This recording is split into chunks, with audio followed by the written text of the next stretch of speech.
ये आकाशवाणी लखनऊ है। इलाकाई खबरें दीबा हाशमी से।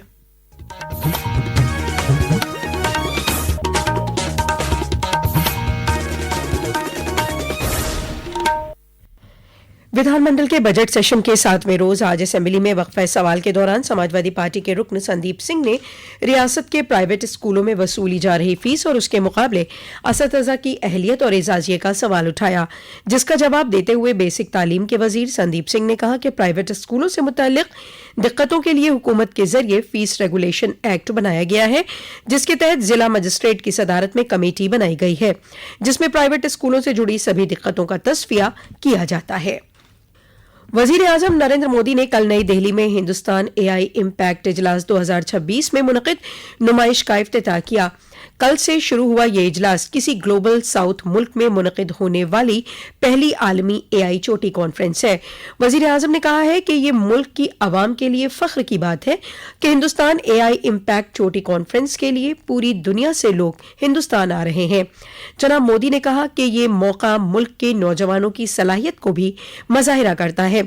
5 रोज़ा इस इजलास में फ्रांस, स्पेन, ब्राजील, नीदरलैंड के सदर और सदर जमहूरिया समेत तकरीबन 20 ममालिक के चोटी के लीडरान शिरकत कर रहे हैं। एक रिपोर्ट। कृत्रिम बुद्धिमत्ता यानी आर्टिफिशियल इंटेलिजेंस भारत के विकास की यात्रा में अहम भूमिका निभा रही है। 5 दिन का भारत एआई इम्पैक्ट शिखर सम्मेलन दुनिया भर के नेताओं, नीति निर्माताओं, तकनीकी कंपनियों, नवाचारकर्ताओं और विशेषज्ञों को एक मंच पर ला रहा है। आज सम्मेलन के दूसरे दिन उच्च स्तरीय पैनल चर्चा जारी रहेगी। एआई से जुड़ी कई विशेष ज्ञान पुस्तिकाओं का भी लोकार्पण किया जाएगा। इसके साथ ही अप्लाइड एआई पर एक विशेष संगोष्ठी भी आयोजित की जाएगी।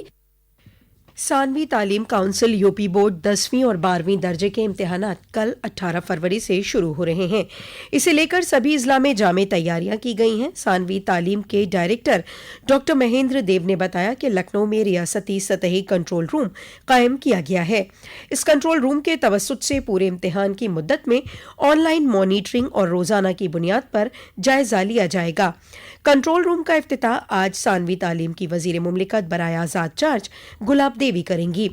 बोर्ड इम्तिहानात के मुतालिक जानकारी देते हुए यूपी बोर्ड के सेक्रेटरी भगवती सिंह ने बताया कि रियासत में 8033 इम्तिहान मराकज बनाए गए हैं, जिनमें 222 बेहद हसास, 183 हसास और 18 इजला रियासत के हसास जुमरे में हैं। उन्होंने बताया कि बेहद हसास मराकज पर जैमर भी लगाए गए हैं।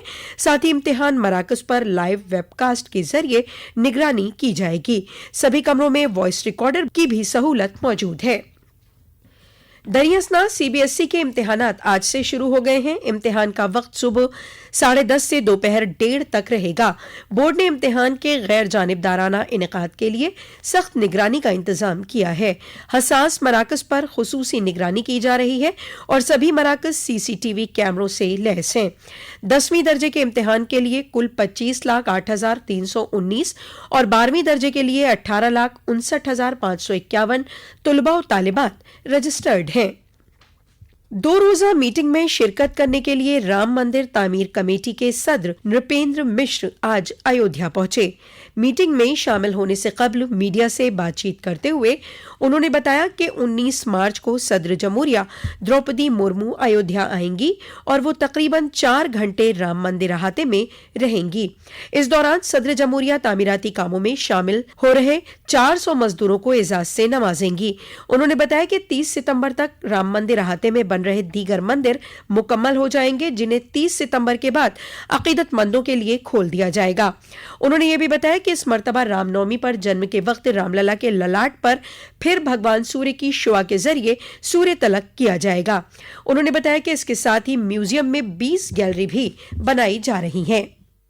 चर्चा चल रही है। कुछ गैलरी में हो सकता है कि टिकट लगाना पड़े, लेकिन सामान्य रूप से संग्रहालय में जाने के लिए अलग से कोई पास नहीं बनाया जाएगा, वह तो खुला रहेगा। कुछ जो गैलरीज हैं उनके लिए, क्योंकि वहाँ पर हम एक सीमित संख्या में ही लोगों को ले जा सकते, तो जितनी सीटें होंगी उतने ही लोग जा सकते हैं, तो इसको ध्यान में रख करके हमें पास की व्यवस्था करनी है।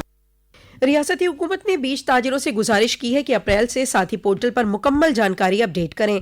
बीज की पैदावार से लेकर किसानों तक पहुंचने का पूरा अमल साथी पोर्टल के तवस्सुत से शफाफ तरीके से ट्रैक किया जाएगा। यह अमल बीज की मिलावट रोकने, नकली बीजों पर लगाम लगाने और किसानों को सही मेयार का बीज मुहैया कराने में बड़ी मदद मिलेगी। और उत्तराखंड और कर्नाटक के दरमियान लखनऊ के इकाना स्टेडियम में रणजी ट्रॉफी का सेमीफाइनल खेला जा रहा है। कर्नाटक की टीम आज खेल के तीसरे दिन पहली पारी में 736 रन पर ऑल आउट हो गई। इसी के साथ आकाशवाणी लखनऊ से इलाकाई खबरों का यह बुलेटिन खत्म हुआ। अगला बुलेटिन दोपहर 2 बजे FM पर नश्र किया जाएगा।